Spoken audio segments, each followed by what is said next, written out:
This class looks at groups and teams, and more specifically group development. The stages of group development. Well, Tuckman, a very famous writer in this area, developed 4 stages for group development, and he did this back in his writings in 1965. He later added a further stage. His analysis was based on observations, and effective groups must pass through these stages. So Tuckman's stages are forming, storming, norming, performing, and later on Tuckman added the 5th stage, which is adjourning. So forming, storming, norming, performing, and adjourning. Quite a famous set of words there. So let's look at Tuckman's theory of group development. First of all, we have forming. Members meet for the first time. The members who are going to form the group explore commonalities and differences. This stage usually involves anxiety, confusion, and fear. People are trying to measure each other up to see if they can work together, to see if they've got something in common, if they've got similar views or perhaps or not. So it's all exploratory. Membership rankings and status within the group are partly established at this stage. So dominant characters can be picked out at the very earliest stages. People who are content to quietly get on with the job and make a contribution, they can be spotted as well. So the group membership and who's going to do what within the group can be identified fairly quickly at the forming stage. But generally speaking, there are anxieties over the task and purpose of the group that will be in most people's heads during the forming stage. The storming stage. Well, the group starts to coalesce into a team. So moving from a group of individuals, they start to move towards a team. Generally, there is confrontation and disagreement.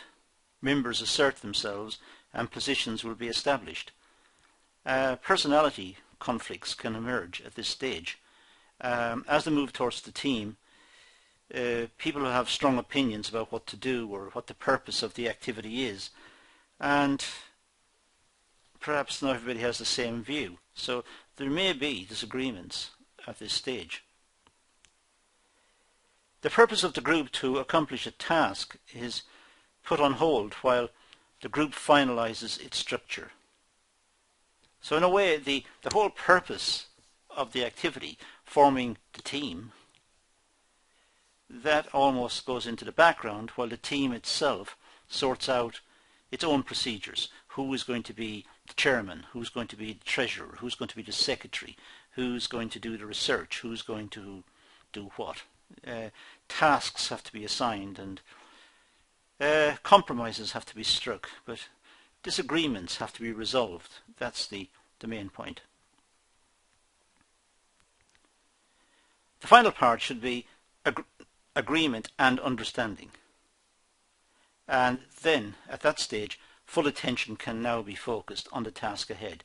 So once the whole team has sorted itself out, then it's returning to the job, the rationale for the team in the first place, returning to the task of dealing with the issue that was the purpose of the team in the first place.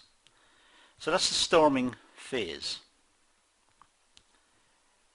Next we have the norming stage. In this stage, the identity of the group is fully developed, roles and duties agreed, and a clear sense of purpose throughout the group. So that's what was really done in the previous stage. But now that the team is working together as a team to address the issue.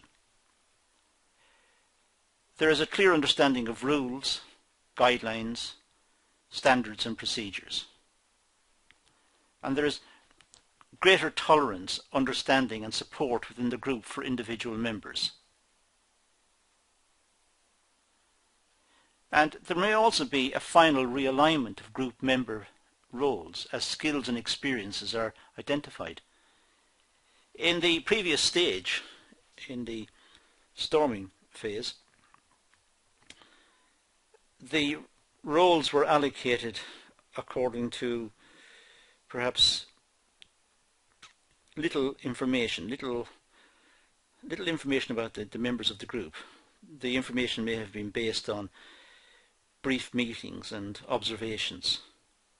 But later, when a greater understanding of the skills within the group is understood, there may be a realignment of group membership to match the skills and experiences.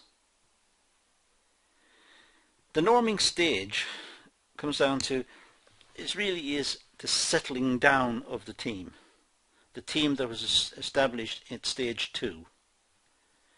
This is the settling down, so it's norming, it's normalization, it is the team working effectively.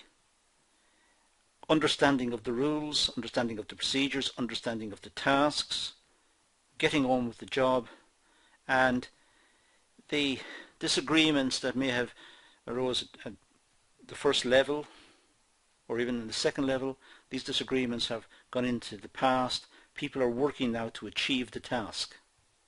And that's the norming stage. Stage 4 is performing.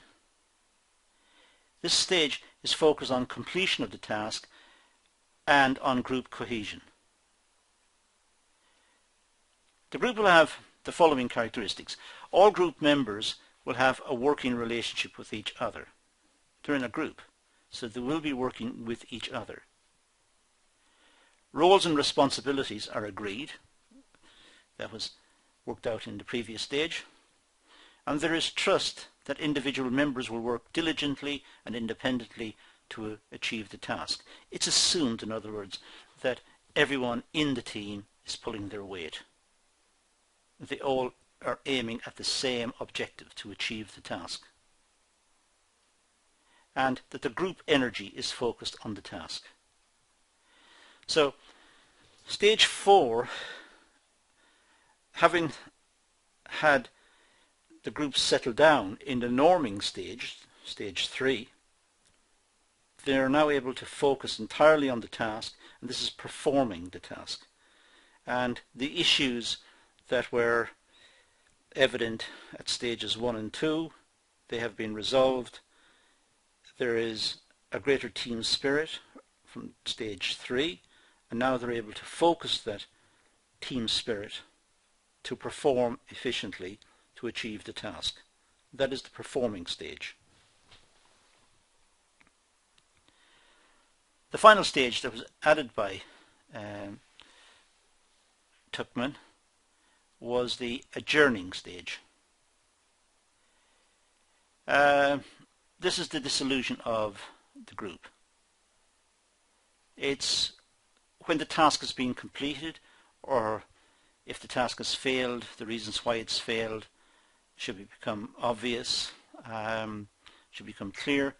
And what it does is enables the group on perhaps successful completion of the task to sit back and reflect and learn from the experience, to review the experience, to see what went right and what went wrong, where time was wasted, how it could be done better in the future. And out of that there is a sense that if confronted by the same situation in the future, it could be done better. Now these are the Tuckman stages in group development, team development.